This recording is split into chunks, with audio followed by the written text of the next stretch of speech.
Come on, guys. Stumbling down the driveway like that? That's more than a couple beers. To be honest, I haven't drinking or anything in like a month and a half. It's the Idaho murders investigation. From newly released police body cam footage in the early morning hours of the killings to an update on a search for a car to a warning to the online community, we break it all down with NewsNation senior national correspondent Brian Entin, who's been covering the case from Moscow, Idaho. Welcome to Sidebar, presented by Law&Crime. I'm Jesse Weber. There's been a lot of questions about the white car that we've been interested in. We're looking for that car because we believe through our investigation that that car was in the area during the time of the murders, and we also believe that the occupant or occupants may have seen something. They may not know they have seen something. So we specifically want to talk to them, and we want to know who they are and what they might know or might be able to contribute to the investigation. We continue to follow the University of Idaho quadruple murder case. I'm talking about the killings of 21-year-old Kaylee Gonsalves, 21-year-old Madison Mogan, 20-year-old Zana Kernodle, and 20-year-old Ethan Chapin. Their bodies found in their off-campus home out in the college town of Moscow. These killings happened now 4 weeks ago, and at the time of this recording, no arrests have been made, no suspect identified, no murder weapon recovered, but we do have a few updates for you that we want to tackle. So let me bring in right now NewsNation senior national correspondent Brian Entin, who has been on the ground and covering this case out of Moscow, Idaho. Brian, it's good to see you. I want to jump right into this, and I want to start with the body cam footage because the police released this full 45-minute body cam footage from the early morning hours on the day of the killings. I believe it's from plainclothes officers who were basically issuing citations to minors for alcohol. What is this video? What does this video exactly show? And what have police said about it? Because a lot of people have made a lot about this video. Yeah, so the video is super eerie because it's from around the same time as when we believe the murders were happening. It's body cam video from an area called Band Field. That's a field next to the Sigma Chi fraternity house, which is literally, I would say, a 30 to 45 second walk from the house where the murders happened.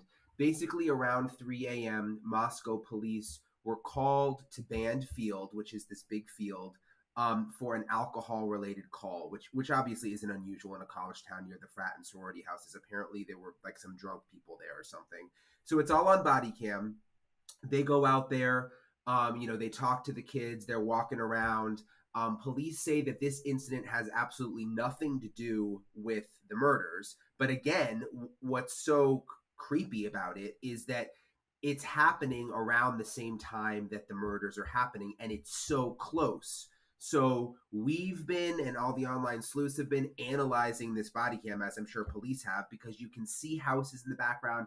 You can see the general area of where the house where the murder happened is in the background. And the timing is just really, really strange.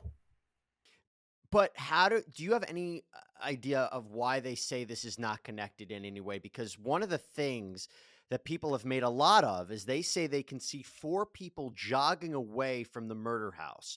Do you see that? I mean, what's your take on that aspect? Because people online have said they see the joggers. They ask, why are they running at 3 a.m.? Could it be possible there are 4 killers that make more sense than 1 or 2? What's your take on that? So this is like when you're there, you understand it better when you're in that area. This is a very busy area because the fraternity and sorority houses are there, and because on the other side of Taylor Street, which is the street in the background of the body camera video, is where the like all the off-campus housing is, these big apartment buildings, also where the house is where the murder happened. It's all a very dense, busy area with kids walking around, going to and from parties at night, going to and from class during the day. So, I'm not convinced that those people that are seen in the background are somehow connected. I mean, of course, everything should be looked into, but, I take police at their word that they don't think anything. And, they didn't say that nothing in the video is connected. They just said that the incident that the video was recording with the drunk kids, the alcohol-related call, was not connected. So, I'm sure they're looking at everything in the background. There's also like some cars that go by. At first, they released the info about the Hyundai Elantra they're looking for. My thought was perhaps they saw that in the body cam video. We went through it frame by frame. You can't really identify a Hyundai Elantra in the video. And then they later said that that's not where they came up with this car that they're looking for. So I think it's more a strange coincidence that this video was taken right around the time that the murders happened, but it doesn't seem like it's at all connected. We'll get to the car in a second. Do you know why they released the body cam video? I mean, do you plan on asking follow-up questions about this in terms of have you identified all of the people in the video? Do we know who the joggers are? Do we know anything more about the people that were stopped by police officers? I imagine people have more questions about this, and I wonder if the police is willing to share more information about it, because they seem to be okay with releasing the body cam footage for whatever purpose. Yeah, so they released it because we put in a Public Records Freedom of Information Act for it. We went back through, so like online, you can go through all the police calls in Moscow, and they're very generic entries, but you can see them all.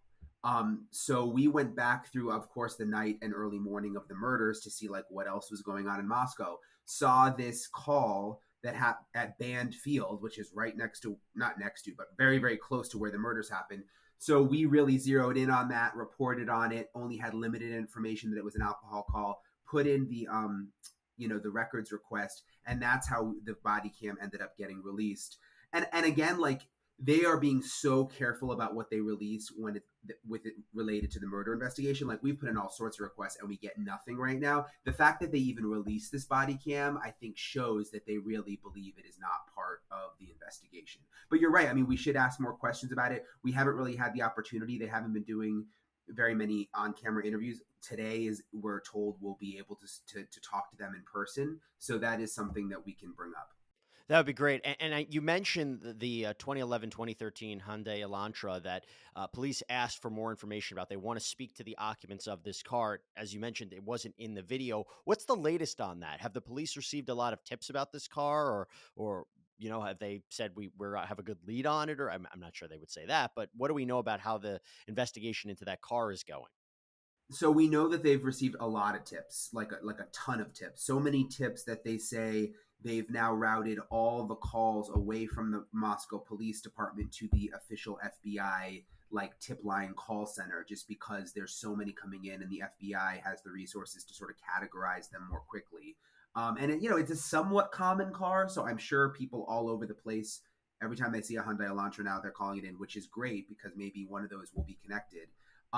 We still don't know exactly like why they're looking for this car. I mean, we know that they say it was in the immediate area of the house around the time of the murders. We don't know how they know that. I mean, they've said it's not because of the body cam video, so maybe it was a witness or some piece of video. We don't know about some surveillance video.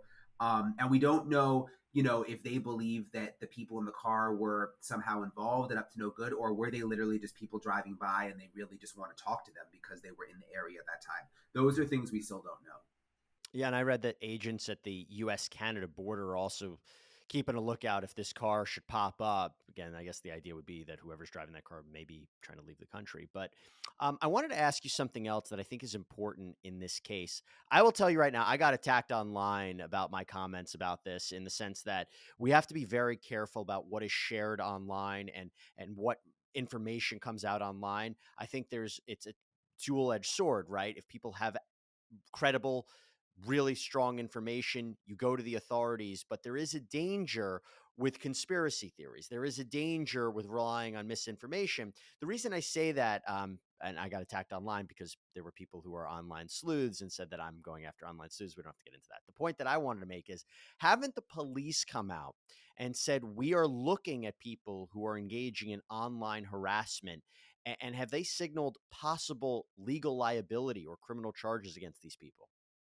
So they haven't gone that into detail into it, but they did say that like they're looking into online harassment. If you're a victim of online harassment related to the case, to notify them.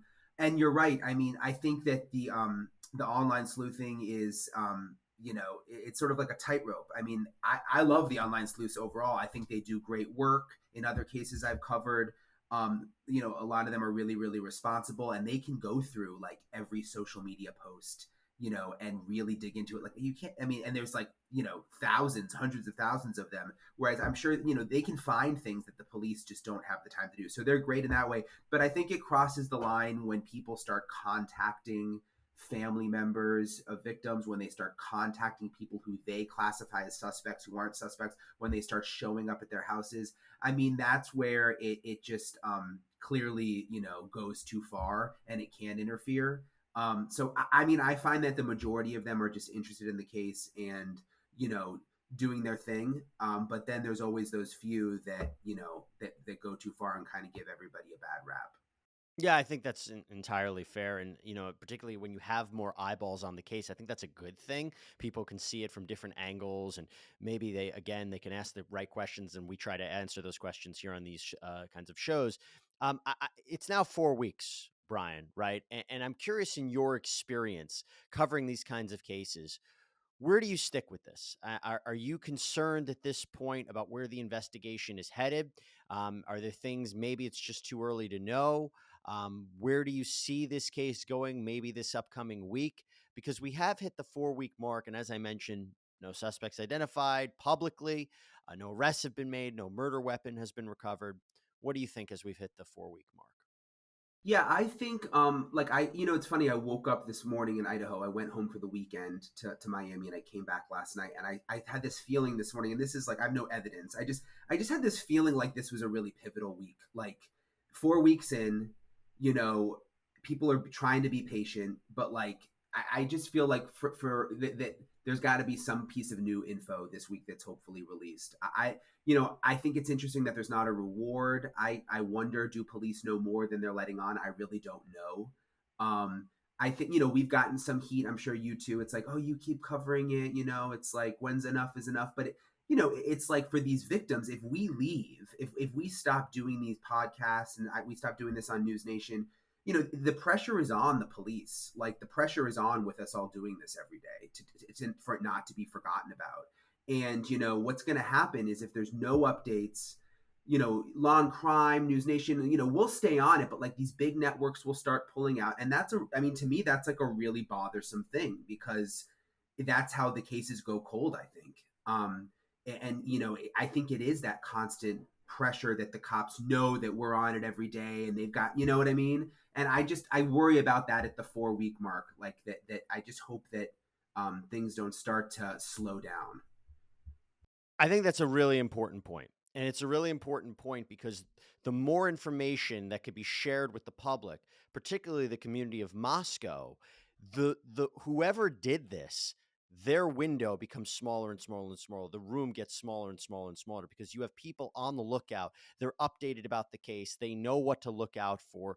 And I think that becomes critical at this point because it's still early. It's still early. I know it's 4 weeks, but it's just 4 weeks ago that these lives were taken and these families destroyed. So we don't plan to slow down anytime soon. And I know you don't either. So Brian, I really think you're doing tremendous work out there. I appreciate you taking the time to come on Sidebar, speak to our listeners and our viewers about this. And as the week progresses, hopefully we do have more information and we can have you back on, Brian.